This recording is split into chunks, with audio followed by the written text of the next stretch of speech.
नमस्कार दोस्तों, मैं अमित शर्मा आप सभी का अपने YouTube चैनल एग्जाम क्लियर पर हार्दिक स्वागत करता हूं। तो दोस्तों, हमारा टॉपिक चल रहा था कोडिंग और डिकोडिंग का, और उसमें अब तक हमारे 3 पार्ट कंप्लीट हो चुके हैं। आज हमारा ये चौथा पार्ट है। तो अगर आपने इससे पिछले वाले पार्ट अगर नहीं देखे हैं तो आप हमारे चैनल की प्लेलिस्ट पर जाकर के उनको देख सकते हैं। और अगर आप नए हैं और पहली बार हमारे चैनल पर आए हैं तो इस चैनल को सब्सक्राइब कर लीजिए, वीडियो को लाइक कर दीजिए और इस वीडियो को अपने सभी यार दोस्तों में शेयर कर दीजिए। और जब वीडियो ख़त्म हो जाए तो उसके बाद एक प्यारा सा कमेंट ज़रूर छोड़ के जाइएगा। तो आइए दोस्तों, आज का सेशन स्टार्ट करते हैं और हम कोडिंग टू कोडिंग में अब आगे के क्वेश्चंस देखेंगे कि और किस किस टाइप के इसमें क्वेश्चन बनते हैं। तो आइए, हमारा पहला क्वेश्चन है आज का। एक निश्चित कूट भाषा में क्लियर को SVFMD और बॉन्ड्स को TEOPC लिखा जाता है, तो इसी कूट में STALE को कैसे लिखा जाएगा। तो आइए दोस्तों देखते हैं इसको। यानी कि क्लियर CLEAR, इसको लिखा जाता है SVFMD। और आगे दिया हुआ है बॉन्ड्स, इसको लिखा जाता है TEOPC। फिर इसने पूछा कि इसी कूट भाषा में स्टेल को कैसे लिखा जाएगा, यानी STALE। तो देखते हैं दोस्तों, क्लियर का जो संबंध SVFMD से होगा वही संबंध बॉन्ड्स का भी TEOPC से होगा, और वही संबंध स्टेल का भी किसी से होगा जो यहाँ पे वर्ड आएंगे। तो आइए देखते हैं कि इनसे क्या रिलेशन है। तो यहाँ पे हम अगर देखें तो देखिए, यहाँ पे R है और यहाँ पे है S, यानी कि यहाँ पे एक अंक बढ़ रहा है। इसी तरह से यहाँ पे A है तो फिर यहाँ पे है B, यानी कि यहाँ पे +1 हो रहा है। इसी तरह से यहाँ पे E है, फिर आगे हम यहाँ चलें तो यहाँ पे आ जाता है F, यानी कि यहाँ पे +1 हो रहा है। इसी तरह से अगर हम L की तरफ चलें तो L से हो रहा है M, यानी कि यहाँ पे +1 हो रहा है। और इसी तरह से अगर हम C को देखें तो C भी यहाँ पे जाके D हो रहा है, यानी कि +1 यहाँ पे भी हो रहा है। और सेम वही लॉजिक यहाँ पे भी लग रहा होगा, अगर आप देखना चाहें तो देख सकते हैं। देखिए, यहाँ से S, फिर यहाँ हो गया T, यानी कि +1। फिर आगे चलें हम तो D से हो जाता है E, यानी कि यहाँ पे +1 हो रहा है। फिर यहाँ N से अगर हम आगे चलें तो यहाँ पे O हो जाता है, यानी कि यहाँ पे भी +1 हो रहा है। यहाँ पे O है, अगर O से आगे चलेंगे हम तो यहाँ जा करके P हो जाता है, यहाँ पे भी +1 हो रहा है। और यहाँ है V भी इधर जा करके C हो जाता है, यानी कि +1 यहाँ पे भी हो रहा है। तो इसी तरह से जो सेम रिलेशन क्लियर में था वही सेम रिलेशन बॉन्ड्स में है, और जो बॉन्ड्स में है वही सेम रिलेशन यहाँ पे स्टील में भी होगा। तो आइए देखते हैं। यहाँ पे E है तो यहाँ के हो जाएगा F। इसी तरह से यहाँ पे L है तो यहाँ करके हो जाएगा M। यहाँ A है तो यहाँ करके हो जाएगा V। यहाँ पे T है तो यहाँ करके हो जाएगा U। और यहाँ पे S है तो ये इधर आकर के हो जाएगा T। यानी कि सभी में +1 हमने कर दिया। तो यहाँ से ही +1, यहाँ से +1, यहाँ से ही +1, और इन सभी में +1 हो जाता है। तो यहाँ पे इसने क्या किया, जो लास्ट वाला अक्षर है उसमें +1 कर करके उसको पहले स्थान पे रख दिया है। और यही सेम लॉजिक ऊपर से लेकर के यहाँ लास्ट तक लग रहा है। तो ये क्वेश्चन दोस्तों इस तरह से हमारा सॉल्व हो जाता है, और आशा करता हूँ ये क्वेश्चन आपकी समझ में आ गया होगा। और अगर समझ में नहीं आया तो एक बार इसको दोबारा से रिपीट कर लीजिएगा, तो जो भी आपका डाउट होगा वो क्लियर हो जाएगा। तो आइए दोस्तों, अब हम अपने नेक्स्ट क्वेश्चन पे चलते हैं। तो आइए दोस्तों, हमारा अगला क्वेश्चन है, एक निश्चित कूट भाषा में पॉपुलैरिटी को QP QV MB SJUZ के रूप में लिखा जाता है, तो उस भाषा में एजुकेशन को कैसे लिखा जाएगा। तो दोस्तों यहाँ पे हम क्या करेंगे कि जो पॉपुलैरिटी का इससे रिलेशन देखेंगे कि क्या रिलेशन है, और जो रिलेशन पॉपुलैरिटी का इसके साथ में होगा वही रिलेशन एजुकेशन का भी आगे जो अक्षर आएंगे उनमें होगा। तो आइए देखते हैं क्या रिलेशन है इनमें। तो यहाँ पे हम लिखते हैं पॉपुलैरिटी, यानी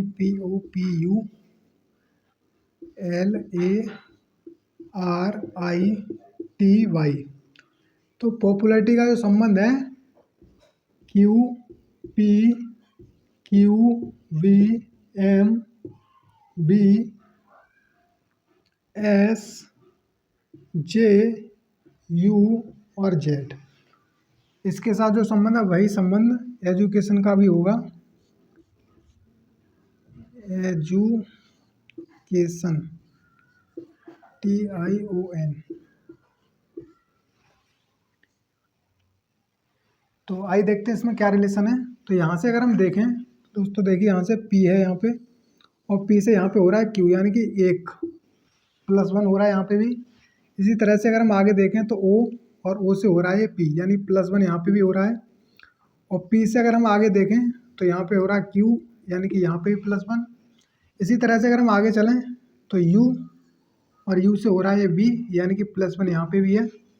इसी तरह से अगर हम और आगे चलें तो L से आगे चलें तो यहाँ पे भी +1 है, क्योंकि यहाँ पे M आ रहा है। इसी तरह से A आ जाता है, तो A से आगे चलें अगर हम तो यहाँ पे आ जाता है B, यानी कि यहाँ पे भी +1 है। इसी तरह से अगर हम और आगे चलेंगे यहाँ पे तो R यहाँ पे जाके S हो जाता है, यानी कि यहाँ पे भी +1 है। तो यही प्रोसेस यहाँ से लेकर के आगे तक चल रहा है Y तक, और इसी तरह से सभी अक्षरों के अंदर +1 हो रहा है, और जो इससे अगले वाला अक्षर है वो यहाँ पे लिखा हुआ है। तो जो संबंध पॉपुलैरिटी का इससे है वही संबंध अब एजुकेशन का भी होगा। तो एजुकेशन हम क्या करेंगे, यहाँ पे E है तो ये यहाँ जाके क्या हो जाएगा F, फिर यहाँ D है तो D यहाँ जाके क्या हो जाएगी, D के बाद क्या आता है, तो D के बाद आती है E।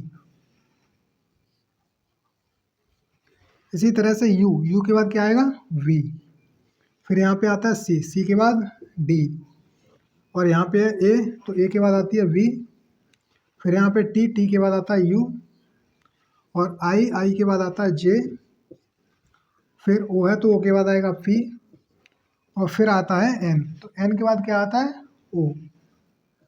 तो इस तरह से एजुकेशन का रिलेशन आ जाता है FEVDVUJPO। तो जो आपके क्वेश्चन का आंसर है वो आ जाएगा ये। तो आपको बस यही यहाँ पे चेक करना है कि इसमें क्या लॉजिक लग रहा है। एग्जामिनर हो सकता है आपसे यहाँ पे +1 कर ना दे करके, हो सकता है वो आपको अभाज्य संख्याओं में दे दे, यानी +1 कर दे फिर +3 कर दे, या फिर हो सकता है विषम संख्याओं में दे दे वो +1 और +3 +5 +7 इस तरह से, या फिर हो सकता है सम संख्याओं में दे दे, यानी +2 हर जगह हो रहा हो, तो ये भी हो सकता है। तो आपको सिर्फ लॉजिक को पहचानना है कि किस तरह से यहाँ पे लॉजिक लग रहा है, और लॉजिक आपको पहचान में जब ही आएगा जब आप ज़्यादा से ज़्यादा क्वेश्चनों की प्रैक्टिस करेंगे। तो आशा करता हूँ दोस्तों ये क्वेश्चन आपकी समझ में आ गया होगा, और ये जो आया था यही इसका आंसर था। तो ये क्वेश्चन सॉल्व हो जाता है। अब आइए अपने नेक्स्ट क्वेश्चन पे चलते हैं। तो आइए दोस्तों हमारा अगला क्वेश्चन है, एक निश्चित कूट में ल्यूट को म्यूट और फेट को गेट के रूप में लिखा जाता है, बताएं उस सांकेतिक भाषा में ब्लू को कैसे लिखा जाएगा। तो आइए दोस्तों देखते हैं कि यहाँ पे ल्यूट का म्यूट से क्या संबंध है। तो ये है ल्यूट, यहाँ पे हो जाता है म्यूट। फिर आगे आता है ये फेट, यानी फेट FATE, ये इधर जाकर के हो जाता है गेट GATE। फिर इसने पूछा है कि ब्लू BLUE। जिस तरह से ल्यूट का संबंध म्यूट से है, फेट का संबंध गेट से है, तो उसी तरह से ब्लू का संबंध किससे होगा। तो जब हम इसको देखेंगे तो आपको देखने पर यहाँ पे एक चीज़ समझ में, एक लॉजिक समझ में आ रहा होगा, और वो लॉजिक क्या है देखिए, UTE यहाँ पे भी है और UTE यहाँ पे भी है, इसी तरह से ATE यहाँ पे भी है, ATE यहाँ पे भी है। तो यहाँ से हमें समझ में आ रहा है कि जो पीछे के 3 अक्षर हैं वो तो सेम ही रखे जा रहे हैं। तो यहाँ से अगर हम देखेंगे तो पीछे के जो 3 अक्षर हैं, यानी ब्लू में LUE जो है वो पीछे तो सेम ही आएगा। ये तो यहाँ पे क्लियर हो गया, क्योंकि लास्ट के 3 अक्षर यहाँ पे भी सेम आ रहे हैं, लास्ट के 3 अक्षर यहाँ पे भी सेम आ रहे हैं, तो लास्ट के 3 अक्षर ये हमारे आंसर में भी सेम ही आएंगे।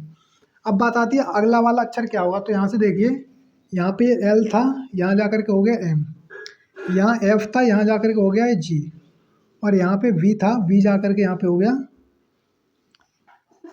वी, यहाँ पे जाके क्या हो जाएगा ये इसने पूछा है, सॉरी। तो यहाँ से हम एक चीज़ देख रहे हैं, एल से एम हुआ यानी कि +1 हो रहा है यहाँ पे, +1। इसी तरह से एफ से जी हुआ है तो यहाँ पे +1 हो रहा है। इसी तरह से अगर बी से यहाँ पे +1 करेंगे तो क्या आ जाएगा, तो यहाँ आ जाएगा सी। तो आपका जो आंसर है वो आ जाएगा क्लू। जो आपके क्वेश्चन, इस क्वेश्चन का आंसर है वो क्या हो जाएगा, CLUE, और यही हो गया इसका आंसर। तो ये दोस्तों हमारा कोडिंग डिकोडिंग का चौथा पार्ट था, और इसमें हमारा ये तीसरा क्वेश्चन था। तो ये क्वेश्चन सॉल्व हो चुका है, और आशा करता हूँ ये क्वेश्चन आपकी समझ में आ गया होगा। तो और अगर नहीं आया हो तो आप इसको दोबारा से वीडियो को देख लें, तो उससे जो भी आपका डाउट रह गया होगा वो क्लियर हो जाएगा। तो अब आइए दोस्तों अपने नेक्स्ट क्वेश्चन पे चलते हैं। तो आइए दोस्तों हम अपने अगले क्वेश्चन पे चलते हैं। तो हमारा अगला क्वेश्चन है, यदि बीरबल को कोड भाषा में रिवलैब लिखा जाता है तो उस कोड भाषा में डीजल को कैसे लिखा जाएगा। तो दोस्तों ऐसा क्वेश्चन हम पहले भी कर चुके हैं, तो आइए इसको भी देखते हैं। तो बीरबल यानी कि VIRVAL, इसको लिखा जाता है रिवलैब यानी कि RIVLAV, ये लिखा जाता है। तो इसने कहा है कि डीजल को क्या लिखा जाएगा, यानी कि DIESEL। इसके बारे में इसने बात की है क्वेश्चन ने कि डीजल को फिर कैसे लिखा जाएगा कूट भाषा में। तो दोस्तों अगर हम यहाँ से देखें तो देखिए VIR और VAL, इसी तरह से यहाँ पे देखें RIVLAV। तो यहाँ पे हमें एक फ़र्क नज़र आ रहा है, वो क्या आ रहा है, देखिए VIR यानी इसने 3-3 का पेयर बना लिया है, और उस 3-3 के पेयर को इसने पलट के लिख दिया है। जैसे VIR है तो इसको RIV लिख दिया है, देखिए RIV, यहाँ से RIV। इसी तरह से VAL है तो इसको LAV लिख दिया, देखिए LAV, पलट दिया है। तीसरे अक्षर को पहले अक्षर पे, दूसरे को दूसरे पे, और पहले को लास्ट पे, इस तरह से। तो इसी तरह से हम इसको भी करेंगे। तो 3-3 के इनको पेयर बना देते हैं हम। तीसरे अक्षर को पहले लिखना है तो E, फिर दूसरे को बाद में, फिर I, और इसके बाद में फिर D को सबसे लास्ट में, तो D। इसी तरह से इसमें पहले L, फिर E, और इसके बाद फिर S। तो इस तरह से ये जो है आपका आंसर आ जाता है EIDLES। ये हो गया इस क्वेश्चन का आंसर। अगर आप एक तरीके से और देखना चाहें दोस्तों तो ऐसे भी देख सकते हैं। देखिए कि बीरबल को लिखा था इसने रिवलैब, RIVLAV। तो यहाँ से आप देख रहे होंगे, देखिए V को यहाँ पे लिखा है, I को यहाँ लिखा है, R को इधर लिखा है। इसी तरह से इसने यहाँ पे भी B को इधर लिखा है, A को यहाँ लिखा है, L को यहाँ लिखा है। तो इसी तरह से डीजल को भी हमें लिखना पड़ेगा DIESEL। तो सबसे पहले हमने देखा था अभी, पहले इसने E को लिखा था तो E, फिर बीच वाले अक्षर को लिखा था यानी कि I, फिर लास्ट वाले को यानी कि D। इसी तरह से यहाँ पे भी, तो सबसे पहले लास्ट वाला अक्षर तो यहाँ पे L आ जाएगा, फिर बीच वाला यानी कि E आ जाएगा, फिर ये वाला तो ये फिर S आ जाएगा। तो यही आपका आंसर था। आपको जो तरीका बेस्ट लगे आप उस तरीके से इस क्वेश्चन को कर सकते हैं, आंसर आपका सेम ही आएगा, यानी कि EIDLES, ये हो जाता है आपका आंसर। वैसे भी अगर आप देखना चाहें तो EID और LES, ये हो गया आपका आंसर। तो आशा करता हूँ दोस्तों ये क्वेश्चन आपकी समझ में आ गया होगा, और अगर क्वेश्चन आपको समझ में आ गया है और अगर नहीं आया हो तो आप इस वीडियो को दोबारा से देखें, तो जो भी आपके डाउट्स रह गए होंगे वो क्लियर हो जाएंगे। तो अगर दोस्तों आपको वीडियो अच्छी लगी हो तो लाइक, शेयर, सब्सक्राइब और कमेंट करना मत भूलिएगा। और इसी तरह से डेली हमारी जो वीडियो जा रही हैं आपके पास, डेली करते रहें, अपने नोट्स को प्रिपेयर करते रहें, और जो भी आपके प्रॉब्लम्स हैं या जो भी डाउट्स हैं उन्हें कमेंट करके हमें बताएं, तो हम उसको आगे से उन्हें सॉल्व करने की कोशिश करेंगे। और इसी तरह से दोस्तों पढ़ते रहिए। तो अब अगले पार्ट में जब हम अगली क्लास लेकर के आएंगे तब आपसे मुलाकात होगी। तो जब तक के लिए दोस्तों धन्यवाद। जय हिंद।